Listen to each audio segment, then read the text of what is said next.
I am Michael Vlahos. I am here today in the library of the illustrious Army-Navy Club in Washington, D.C., the Imperial City,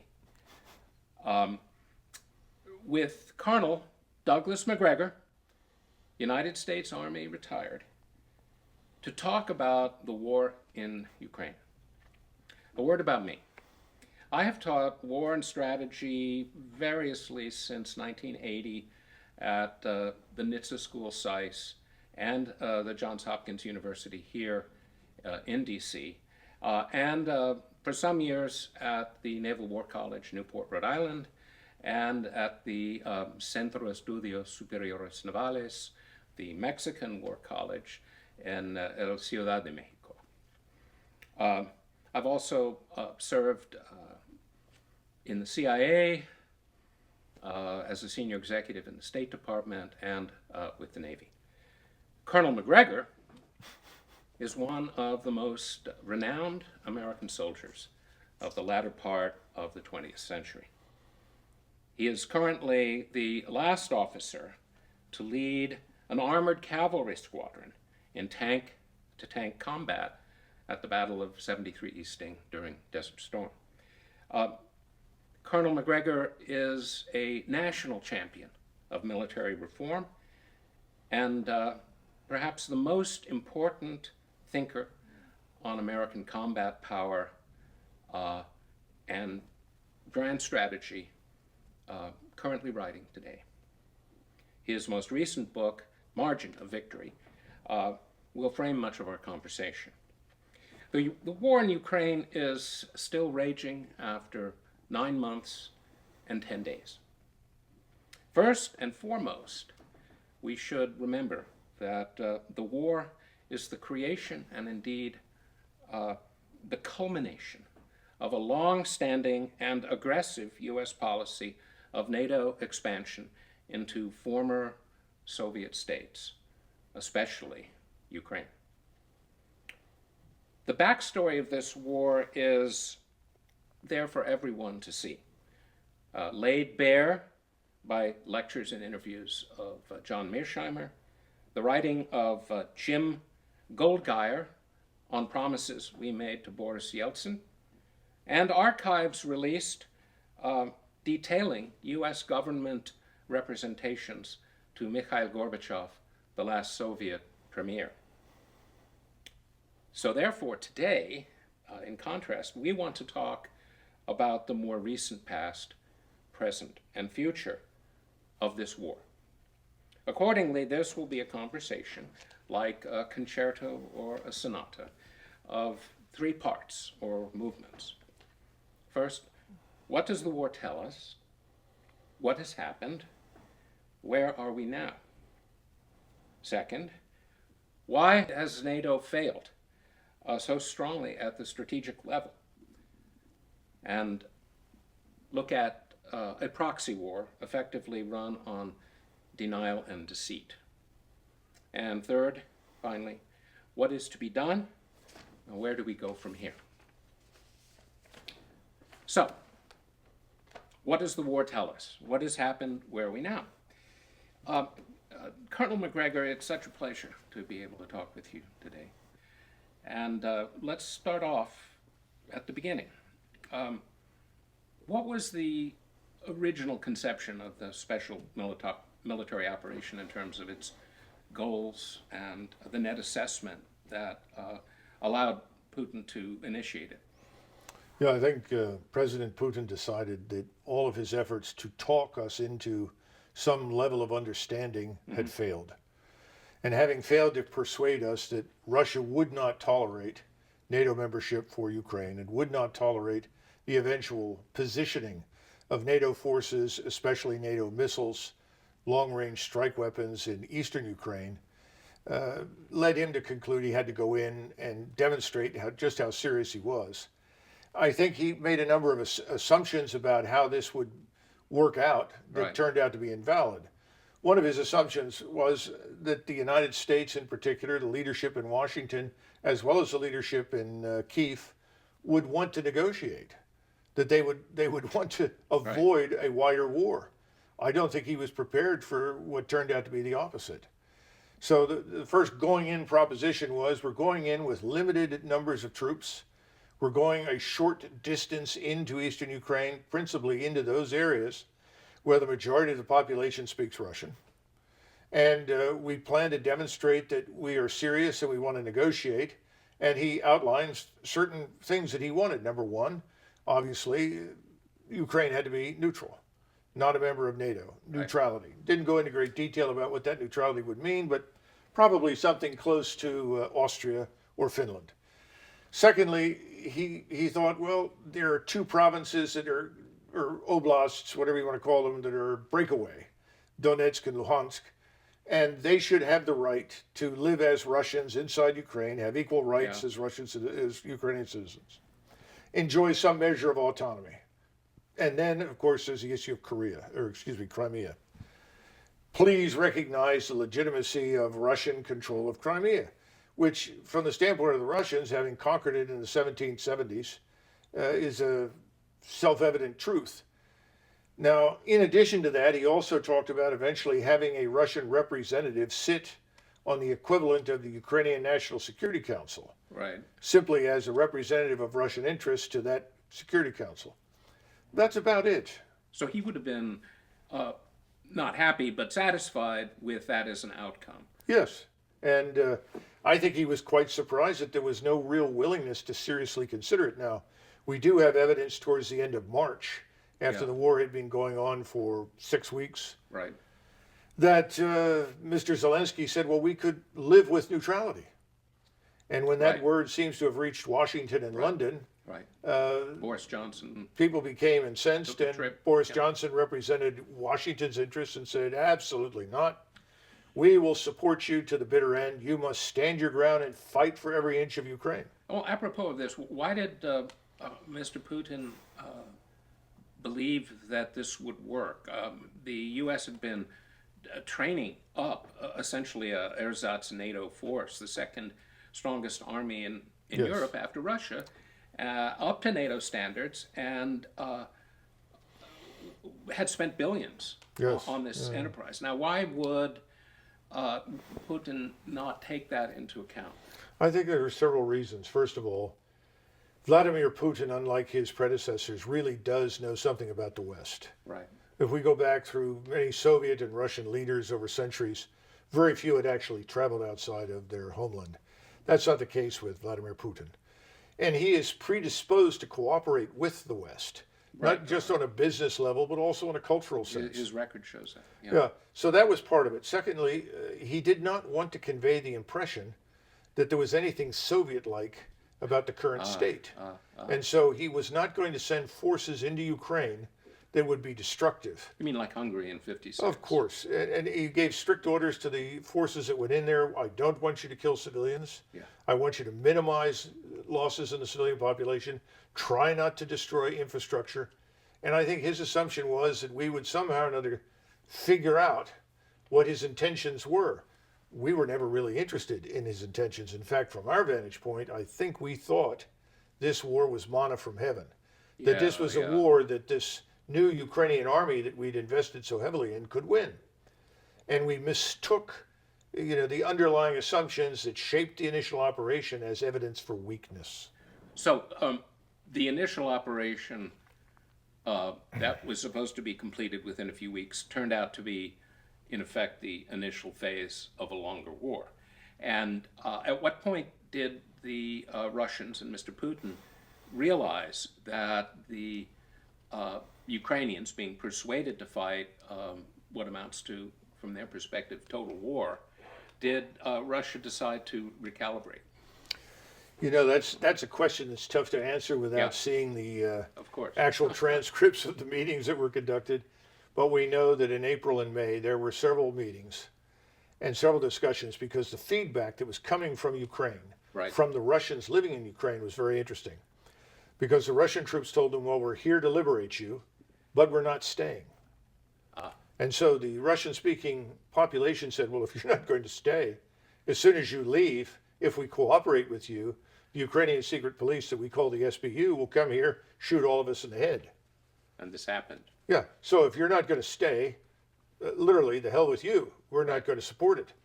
This became increasingly obvious as the war drew on, and that was the first thing. The second thing was we sent very hostile signals. You go back to March and listen to President Biden's speech, Yeah. which was the famous regime change speech Right. by accident, that until Putin is removed and this state is transformed into something that meets our standards, Right. there can be no peace. And I think it took a while for that to sink in. And suddenly, by the beginning of the summer, it was very clear that what they had done would not secure Russia. So what you're describing is not something that Americans really understand. Is that when the initial phase essentially ran into a brick wall, there was a transitional period of maybe 6 to 8 weeks in which the Russians recalibrated and reassessed their situation. And then from what we've discussed, they went into a strategic defensive mode in which they held the territory they'd taken in the south, consolidated it by taking Mariupol and then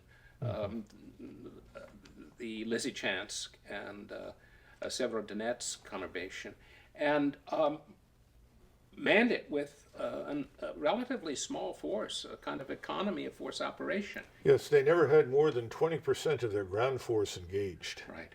That is a very small contingent, about 190,000 troops initially. And then it became clear that that was going to be inadequate because the war was not going to end with the capture of these territories. Right.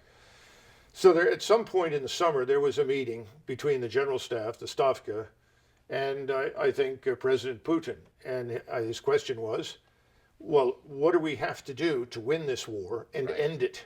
Right. Because the key issue is not just we want to win on the battlefield. We want to win in such a way as we bring this war to a close. Right, and although severe casualties had been inflicted on the Ukrainian army, or, the original Ukrainian army, the U.S. and Britain were very active in training and equipping new cadre of Ukrainian into effective forces, and this began to be demonstrated in the end of August and into September and October. Well, people were always shown these marvelous films of Russian tanks being destroyed by various things, javelin missiles, and of course the one weapon system the British are using, this light anti-tank weapon system, which is really very, very good.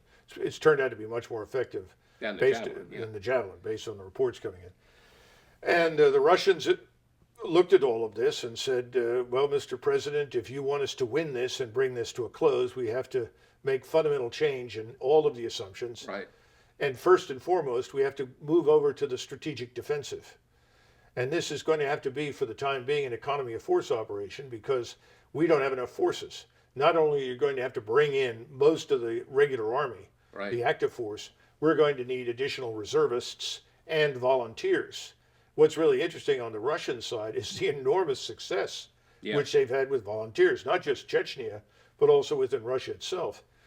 So this changed the character, but then the decision was, well, if we're going to hold this territory, and this is when Surovikin is named the new commander, he said, I'm happy to hold this territory, but I don't want to be committed to holding every inch of this. Right. If I feel it's necessary to withdraw somewhere to economize so that I can be more successful elsewhere, I want to be able to do that. And President Putin said, you are now the theater commander. You are in command. Everyone takes orders from you. So there was a restructuring of the commands to ensure that he was now the final say on any operational item that occurred in the theater. That was not the case earlier. So the second phase, which was marked initially by an adaptation to the circumstances that the Russians found themselves in, actually evolved during the course of this phase into something more productive than simply holding the line. Oh, absolutely. And this is somewhat reminiscent to me of the withdrawal of the German army, which was also outnumbered in World War I, to the so-called Hindenburg Line in 1917, where what the Russians did, the Germans, did is leave a barren wasteland that was full of obstacles and mines, and pull back to a position that shortened the front and allowed them to build up a larger strategic reserve. And it seems to me that what you're suggesting is that Surovikin sort of deliberately did this in both the part of the Kharkiv Oblast and also Yes. in Kherson Oblast. Yeah, well, the Russians have an advantage, though, over us in this sense. They understand that ground in and of itself has no real value unless it confers a military advantage on you. Right. There's no point in just holding onto ground for the sake of saying, well, here on the map I've drawn a line and I'll go no further, which of course was the Hitlerian mistake that lost the war in the East, or one of them. Right. And the bottom line is, he said, look, we're not going to defend something that we can easily retake when we decide it's necessary. We're going to stay where we think we can defend effectively. And so for weeks I was being asked by people, well, the Russians withdrew 10 kilometers here, they withdrew 20 here, and so aren't they in retreat? Is this not evidence for Russian decay and a crumbling defense? Never. It never was. But all of these things were approved by Surovikin. He made it very clear that local commanders had authority to do what made sense, but he was still in command, and these decisions had to be checked with him. Well, what's interesting is this development during the second phase actually turned into a bonus that would help prepare the way for the third phase, which was the development of through mobilization, through a unified command, through preparation of the battlefield, a good layout of the land for the fourth phase, which would be the actual offensive. Well, before we leave this second phase, I think it's useful to point out that Surovikin is in a position not very different from Montgomery during World War II. Right. Americans usually scorn Field Marshal Montgomery based on this ridiculous Patton movie, which was unfair to Montgomery. Montgomery's actually a very competent officer, but Montgomery was very sensitive to minimizing his casualties. And when Surovikin took over, he made it very clear he would not countenance any frontal assaults. He was not going to waste lives unnecessarily. And I think he got the same level of trust and confidence from Putin that Montgomery got from Churchill. You can do whatever you want. I will give you all the material necessary, and we will do what you say, and we will attack when you're ready. And I think Surovikin is the sort of man that said, I'm not making a move until all of the conditions are met that I think are essential to guarantee successful offensive operations. Well, could we go through each of the elements of shaping the battlefield? So the third phase quite clearly has been one of mobilization, building up forces, levying attrition on Ukrainian forces to weaken them, perhaps fatally. And then there's also preparation of the battlefield for the offensive. Could you just go through those? Well, I think if you talk about intelligence preparation of the battlefield, the Russians are not going to make the mistake that they made before they went into eastern Ukraine. Right. In other words, they're not going to assume that they're going to enjoy support without commitments that they're prepared to make to the population. Yeah. They also understand that infrastructure is important, but not all infrastructure. And they also want to make absolutely certain that they are going to annihilate most of what passes for air defense before they begin this offensive. And that's also, by the way, very reminiscent of the Allies during World War II that went to great lengths to strip away as much as possible the German Air Force. And then finally, I think the buildup of supplies and ammunition, the pre-positioning of medical support, all of those things have been happening, and Surovikin has been personally involved in it. He and Putin, by the way, have actually gone down to the troop level to look at how these reservists are being equipped. Do they have the right winter clothing? Do they have the right set of equipment? Do they have the adequate training? This has been a very thorough process. And what he wants to know at some point is, first of all, is the transportation infrastructure now at a standstill? Have we attacked all the fuel and ammunition storage points? Have we eliminated the power grid for all intents and purposes, forcing people to flee because, frankly, from their vantage point, the fewer civilians they have to deal with, the better. Oh, yeah. By the way, to their credit, and they never get credit for this, they always bring food, and medicine with them I know. when they move into these areas and distribute it. There's ample demonstration of that. And no one carries this in the West Right, because we're right. busy maintaining this narrative of the evil Russians. Hmm. All of these things are being carefully examined. And when he's satisfied that in each of these categories, I'm sure he probably has a chart somewhere. You know, we sometimes did it in the Pentagon as red, green, or yellow. Yeah, I know. He may have something similar to that. Has this condition been met? Right. When all of those are met, and of course we're talking about weather, which is no small consideration in that part of the world. And I know that they have been waiting for things to freeze, and they just haven't gotten there yet in the deep south. No, you had said at one point to me that it would take 2 weeks Yes. at the end of the Rasputitsa for the ground to thoroughly freeze. So you said to a level of Right. 3 or 4 feet. But now, having said that, we have to go back and re-examine this economy of force mission, Right.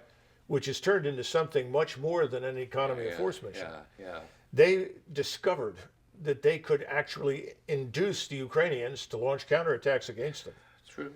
And this is the issue that we don't really appreciate in the ground force. We don't appreciate this coupling of ISR, intelligence, surveillance, reconnaissance, Right. with strike weaponry. Not just artillery in the conventional sense, but Yes. everything that falls into the standoff attack category. And the Russians have a lot of experience with this. Certainly in World War II, there's this famous event when they had surrounded 50,000 German troops outside of Minsk, which I cover in the book. Zhukov, as an army front commander, was able to say, I want every aircraft available, immediately scrambled to attack the Germans in this encirclement. Within minutes, thousands of Soviet aircraft, bombers, fighter bombers began arriving and pulverizing the Germans. And by this time in the war, they were surrounded by armor, tanks, and artillery, so the Germans couldn't get out, which historically they'd been able to escape. Yeah. Like Well, if you fast forward, pockets. if you fast forward in this Capacity process, pocket, if you fast forward to the present, there are examples of cruise missiles being launched within minutes from the Black Sea, from vessels down there, to strike targets in Ukraine as far north as Kharkov, where there were Ukrainian artillery and anti-tank positions that could not be reached by any other means. And it was done within minutes. There was no lengthy debate with the Air Force. There was no lengthy targeting discussion. It was done.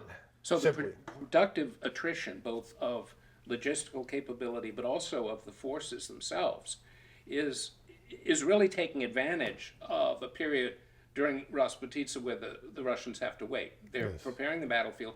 And would it be too much to say that the Russians have taken advantage of their famous Maskirovka because they've been handed a sort of a receptive West that is willing to believe that the Russians are on the run? Haven't really, I have seen no assessments, apart from you, of the buildup of Russian forces being discussed in the Western media. So in effect, the Western media is handing the Russians the benefit of a big surprise moment by being unwilling to talk about what's actually happening. Well, I think you could say those things. I'm not sure that we could attribute it to Maskirovka. This is this is a self-inflicted wound. Yeah, I agree. But the key thing here, and this is something we discussed earlier today with Roger, and that was see two opponents, one Russian, one Ukrainian, sitting on either side of a chessboard. Each side can largely see what the other has. Right. This is something we haven't really confronted in the past. There's not much happening on the Russian side that we cannot monitor with space-based surveillance and all the technologies at the National Security Agency, and all of this information is then fed to the Ukrainians on a routine basis. And we have thousands of contractors, former soldiers, and undoubtedly NATO staffs at lower levels taking advantage of this. But what the Russians did not expect, and this has worked to their advantage, is that they would be foolish enough to launch attack after attack after attack for political reasons, to try and demonstrate that there was life left in the Ukrainian armed forces. Well, that's sort of a projection. And if you look at Bakhmut, what we feel. If you look at Bakhmut right now, this is the topic in the press right now. Bakhmut is being portrayed as a strategically vital logistical hub, rail, everything. And if it is lost, that conceivably that could unhinge the strategic or operational defense in southern Ukraine. I don't know if that's all true, but what we do know is that the Russians have simply held the cheese out for the mice. Yes. And said, please come in Yes. and defend Bakhmut. So they've held back from actually capturing it in the hopes that more troops would be introduced. They just introduced another 20,000 into Bakhmut a few days ago, half of whom are not Ukrainians. Thousands of Poles, Americans, British, so forth. I've heard that the Poles have suffered 5,000 casualties. I know that these are unofficial reports coming to me from people on the ground in Poland that have relatives in Poland and in Ukraine, and they say as many as 1,000 Polish soldiers may have died. Wow, that would jive with 5,000 casualties. But this of course is a gift to the Russians, and what's happened now with the economy of force is that the morale down there has risen dramatically. Right. Because soldiers are always much happier when they see damage inflicted on the enemy. So instead of simply sitting there and waiting for someone to attack, they've managed to manipulate the battlefield. Yeah. And with this ISR strike capability, do enormous damage. Well, let's look just at the near term. It's very hard to look ahead. Those who do it usually get burned and chastised for it. But let's look weeks or maybe a month ahead and talk about what the war termination operation that the Russians hope to launch might look like and what its objectives would be. Not that we know anything about what would actually happen, but if, as I think we're both confident, Mr. Putin does want to have a fourth phase that terminates the war smartly, if not decisively, then what would actually achieve that? So we're not talking about what will happen, but what both of us, mostly you think, would be required to actually achieve a decisive operation. Well, I think it's important to go back and remember that there was never any intention whatsoever to conquer all of Ukraine. Right. Remember, this place is the size of Texas. And to be perfectly frank, the Russians really don't want to have to manage millions of Western Ukrainians who have absolutely no desire to live under Russian rule or government. Right. They never did. In fact, Putin, in a speech given back in 2015 or 16, it was sort of a statement he made during a question and answer period. I think it was in St. Petersburg. Somebody asked him, well, what about the Western Ukrainians and what do you think they want and so forth? He said, well, let's be frank. They'd probably be happier under Polish administration than they would be under our administration. Right. Didn't bother him in the least. I think what he wants is a clear, unambiguous outcome. Ukrainian armed forces are gone. Right. They're devastated, unambiguously defeated. This government in Kiev is gone. Right. It's vanishing. Either it is moved to Poland or it is being destroyed. Yeah. And that's the first condition. Then the next thing is, well, we're going to redraw this map. Now, I think he would prefer to negotiate over some of that. He would like to have a partner, a strategic partner. But if he has to redraw it, I think he's likely to simply say the Dnieper River is now the western boundary of Russia. I think that's his inclination. And I think at the moment it's the inclination because his fear is, well, let's assume we just take the southern areas, the areas that are traditionally Russian, down to Odessa from Kharkov and call it a day. It's a long front. It's very vulnerable. It's vulnerable. It's a long front. And who's to say a future government is not going to try and move over that Dnieper River, build up a force on the western side or on the eastern side, and resume stupid absolutely. Hostile operations? That would be a classic standard revanchism, translated into endless military baiting and incessant pinpricks, if not full-scale offensives. So, and if he takes our threats seriously, right, that we're going to try and turn Ukraine into some form of Afghanistan. Right. He wants a clear boundary that he can easily defend and monitor what's going on the other side. So right now, the Ukrainian army has been enticed into the cauldron, a potential cauldron at Bakhmut, which, as you say, the Russians are intentionally not making into a cauldron in order to entice more. If there is an operation, let's just look, if possible, at the operational aspects. People love to draw arrows on a map, but what would be an effective operation that would not outrun itself, that would not, in the famous Clausewitzian Not exhaust universe, itself. yeah, it would not reach the culminating point of attack before achieving its objective. So what would that look like? Well, there are three very large concentrations of Russian forces. Okay, You have the one in southern Ukraine, and this is beyond the troops that were there several months ago. right, right, And then another concentration east of Kharkov. If you just go due east from Kharkov into western Russia, yes. yeah, okay, In that area, you have another concentration.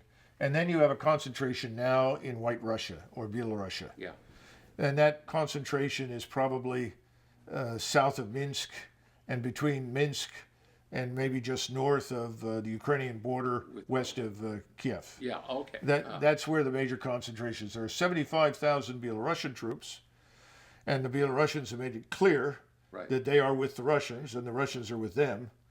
But most of them are now committed to the border with Poland and Lithuania. Just on that note, I mean, just recently, very recently, yesterday, there was a sudden surprise announcement that the Belarusian forces will be under Russian command.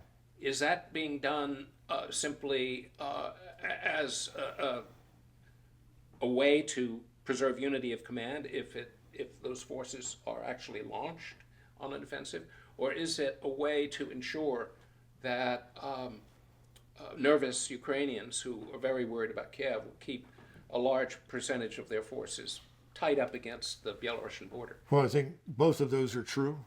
The second one is a more difficult proposition because they're down to about 190,000 effectives left In the whole in Ukrainian the Ukrainian army. And how big are the numbers that could be unleashed in a Russian offensive? Well, they've got over 500,000 concentrated in those three areas, and those numbers continue to grow. And that doesn't include the Belarusian. Right, doesn't include the Belarusians.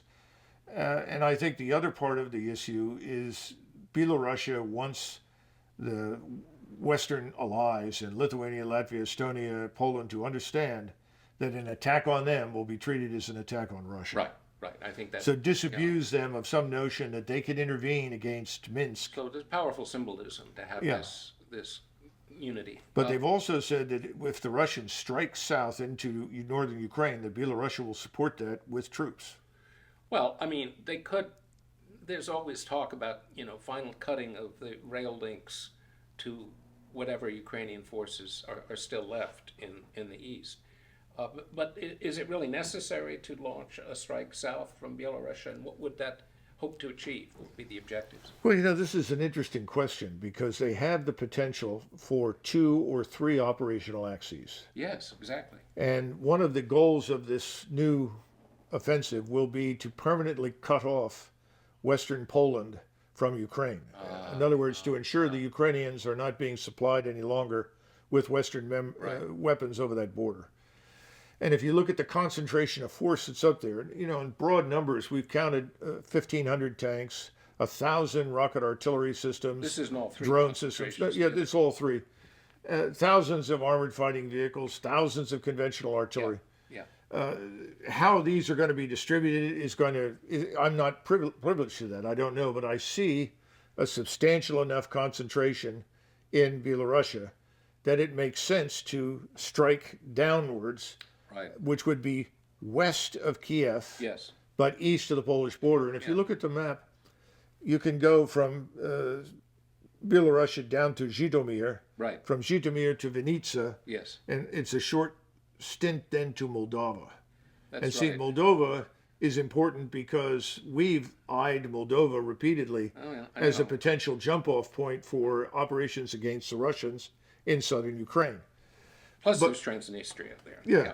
But the bottom line, if you look at that, that's a fairly straightforward. Just by positioning the force there, now Kiev is isolated. Well, it's somewhat ironic, but several times on Polish television, in news programs, they put up maps of a post-war settlement in which the little bit of Ukraine Western that is Ukraine, Hungarian would go back to Hungary, the little bit that's Romanian would go back to Romania, and then there are 3 oblasts, Yeah. which were once part of Poland until not so very long ago. Yeah. And so, in a way, you might have a kind of complicity between Poland and Russia, and what would be left then between the area the oblasts around Lviv would be a rump state of Ukraine, serving as a buffer, and then Russia proper. Well, see, the nice thing about going to Zhytomyr and then down to Vinnytsia Yeah, is that you are not confronting a Polish military contingent. that's true. And if we are stupid enough to commit 30 or 40,000 U.S. troops 50 or 60 kilometers into Western Ukraine, if they sort of take that line, then they could conceivably avoid confronting us. That's true. I'm hopeful that we will not do that, because I would think that someone would not want to bankroll or back up Polish annexation of territory or anybody else's annexations. I mean, it's beginning to sound like Czechoslovakia in 1938. Indeed. Well, it is on people's mind, though. Oh, of course. And so, what these little ironical admissions suggest or signal is that, in spite of all the rhetoric, the political rhetoric that is pushed out there, that elites are thinking seriously about a post-war settlement that does not involve the status quo ante for Ukraine, to say the least. Well, I think it also creates the possibility that whatever settlement emerges will not include Washington.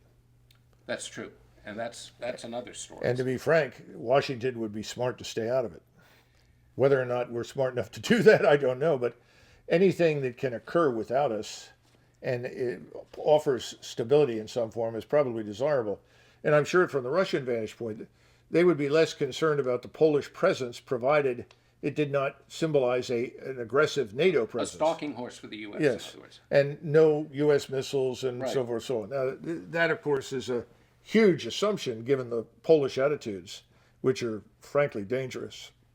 Well, unfortunately, I agree there. Now, just to finish out this first part, there are a series of issues that speak to profound misconceptions that Americans have about the conduct of war and operational art. And I just thought we might visit those quickly so that those watching might understand better what is actually going on. In other words, the actual dynamic of battle and the actual way in which the Russians have been performing and succeeding. And the first of those has to do with fortification. And it seems as though the assumption is that Russians cannot break through the intense fortifications that the U.S. and NATO helped the Ukrainians construct over 8 years. And they're fairly extensive. They look like the height of a trench development, pillbox, etc., development in World War I. But the assumption is that the Russians are taking horrendous losses trying to take them. And the issue, it seems to me, is that Americans don't seem to understand that fortifications can delay an offensive, but they can't stop an offensive. Maybe you could speak to that a little. Yeah, this is something that came up early on. I think we have a very light infantry-centric leadership in NATO That's important. because of the last 20 years of light infantry operations against very weak insurgents. The British fall into this category naturally, given their imperial past. Yes. The French also, although the French, to their credit, I think, have largely stayed out of this, at least in physical terms on the ground. I think the idea of a fortification is appealing because there's an assumption that if you place forces inside a city, everyone has to stop to remove them. Right. But in reality, the opposite is the case. If you are kind enough to immobilize yourself, the enemy is probably going to respect your decision to immobilize yourself and will eagerly surround you, cut off your water, cut off your food, whatever sustenance. You will run out of ammunition, and then you have a choice. You can either surrender or be annihilated while the main body of the force moves on to other locations.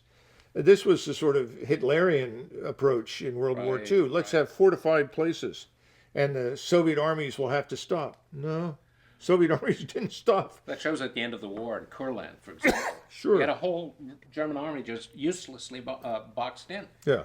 So I think this is a huge problem for us because it undermines all our assumptions about how we want to fight in the future. Second thing is, we think we found a new technology that will destroy tanks. Well, you've got lots of technologies and have always had them to destroy tanks. Oh, totally. It's like minefields. We've always had minefields, millions of mines all over Eastern Europe during World War II, North Africa. It's not a new phenomenon. Tank begat anti-tank almost Yeah, immediately. of course. So, yeah, But what people learn to do is to partner these capabilities with other capabilities that are designed to protect them or enhance them. right. And so you may see a change in the balance. Instead of 100 tanks, there may only be 50 in the future and more of something else. Right.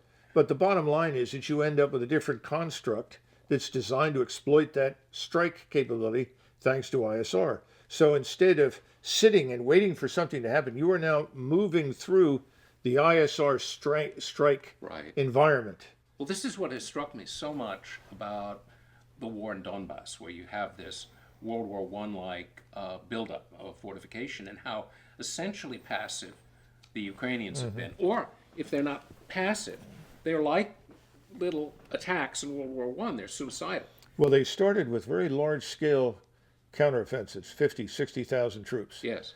They've been cut down to company size elements, relentlessly being hurled against these defenses, which again, as we pointed out, is the Russians have welcomed this, but it is being detrimental to the Ukrainian war effort. Well, the corollary to talking about fortification, thus, is to talk about fires. And Americans have a completely cartoon-like understanding from the Soviet days, but also just in their head, that somehow Russian fires are massive but indiscriminate, and because they can't be precisely or promptly targeted, are not achieving their goals. And I just would like you to clear up the Russian approach to and success with fires in this war. The first thing we have to understand is the monopoly on the microcircuitry that was essential to precision Right. that we enjoyed in 1991 is gone. Right. As soon after the turn of the century, that microcircuitry found its way into Russia and China and elsewhere. The Russians, the Chinese, and anybody that cares to buy their equipment, obviously, now has the ability to attack precisely any point that they can identify, provided they have the range with a weapon system. Yep. So the Russians now have the ability to deliver accurate, devastating firepower with enormous precision, Yeah. to the point that immobilizing yourself or sitting still for any great length of time is very dangerous. Now, if you can disappear under 20 feet of concrete or something temporarily, you may survive for a while. Right. But it's not a long-term solution. The only long-term solution is some degree of protected mobility, integrated air defenses, and the Russians have demonstrated that their integrated air defenses have been marvelously effective, shooting down things like HIMARS missiles, Yes. which we didn't expect. Absolutely not. And we didn't expect the Iranian cheap but deadly drones either. That's right. We thought all innovation is ours. But clearly, Russia has moved from let's fight this on the cheap Yeah. to we're now going to win it and dictate the terms under which we will live in the future in Eastern Europe. Right. That's where we're headed. And that's when you begin to look at these axes, where could they go? Well, clearly the ideal way to handle Ukrainian defenses is to attack them from behind. I would be very surprised if that did not happen, because you have enough forces on the western side, on the eastern side of Kharkov, Right. that could easily come across and turn south. You were saying that the Ukraine around Kharkov, facing Belgorod, Yeah. has a very thin screen right now. Well, it of did. forces. It did. And they abandoned it. That's why they abandoned it. They had 2,000 men, Oh, and they just simply abandoned Kharkov, that entire corridor, all the way down to the river. But my point is they now have a large concentration facing that. That could conceivably be channeled over the river and back into Ukraine. But instead of going north, which is what people would think, oh, we're going to Kiev, no. It turns south. And it meets the other concentration coming up from the south. well, let's talk about that. In a And sense, let me finish one thing sure, here. Sure. These two things I think will happen. Right. The real question is what happens in Belarus. And that concentration, if it comes down, it could have the effect that Incheon did. Yeah. A lot of people don't remember that what was nice about Incheon was not simply we struck where the enemy was weak, but they were positioned in such a way that the North Korean forces had to retreat. They realized their position was hopeless and started rushing northward for fear that they would be encircled and destroyed. And I think it could make a lot of sense for the Yeah. Russians to do something similar, catch the and then everyone runs north on the east side of the river to get out of the trap. Well, the examples we have from history, because now we've gotten into the dynamic that follows fortification and effective fires, and that's the maneuver that occurs after you break through. And essentially, the war has in many ways resembled, since, say, April, a siege in the Donbass, or elsewhere as well, all along this 1,100-kilometer front. Now, Americans have assumed that this has to be a Russian breakout, that somehow they have to break through. And because of the distraction, say, of Bakhmut, there is this assumption that the Russians are going to have to bleed themselves white trying to break through the Ukrainian front. Now, you've just laid out ways in which they could get around that. And it also suggests some examples from history where the Gustav Line had held us at the top of Neapolitan Italy. And finally, even though we had a terrible time breaking out, we finally broke out from Anzio and boom, immediately got to Rome, and the Germans had to retreat to the north. Same with the breakout in Normandy. But what you're suggesting is the conditions for breakout are not so demanding now, A, because the Ukrainian army is much less effective and much weakened, and also that there are areas where a breakthrough would not be that hard. And what I'd like to ask you is, if you could have a breakthrough, say, from Belgorod or from south of Minsk, what would the forces in the south, in the Zaporizhian area, would they try and break through what are strong defenses, or just hold the Ukrainians? Again, if they can attack simultaneously or near simultaneously from both sides, Everything will crack. then it will fall apart quickly. I see, yeah. Listen, no one should diminish in any way the fighting skills and power of the Ukrainians. Ukrainians were always good soldiers. They were good soldiers under Their the Tsars. casualties attest to that. Yeah, and they were good soldiers in the Wehrmacht, Yes. and they were good soldiers in the Soviet Army. So I think that's nonsensical. But you can only expect so much from any human being. Right. These people have been exhausted. They've been bled white, and they don't have the experienced cadre they once had. You know, by October of 1943, the German armed forces, the Wehrmacht, had lost 55,000 officers. That's stunning.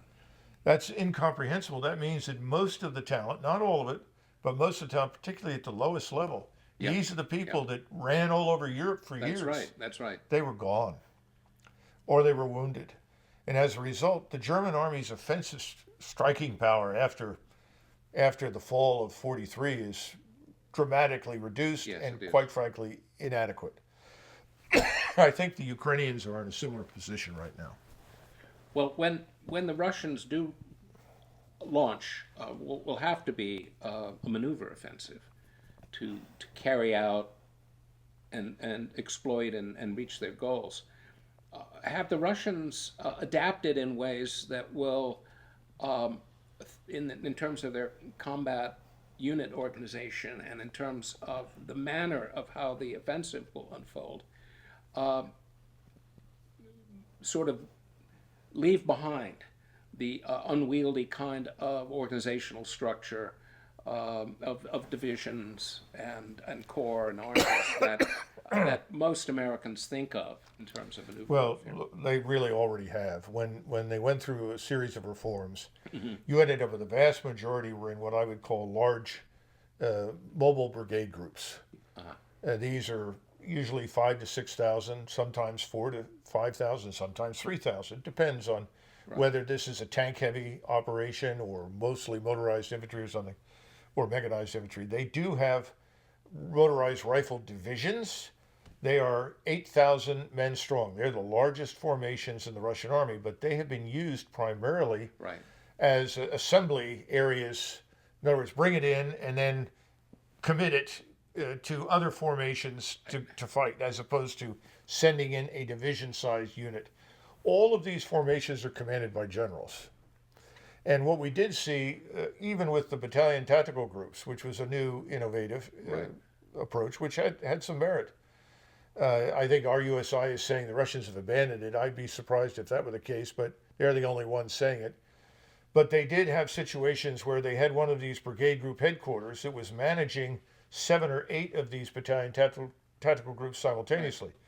We're much more rigid in our thinking as we were in 1942, 43, Yeah. and 44. So it's incomprehensible that we would do business that way. But the Russians, even towards the end of the war, would have as many as 7 to 10 divisions under one army headquarters, which was a corps equivalent. Unthinkable for us. That's right.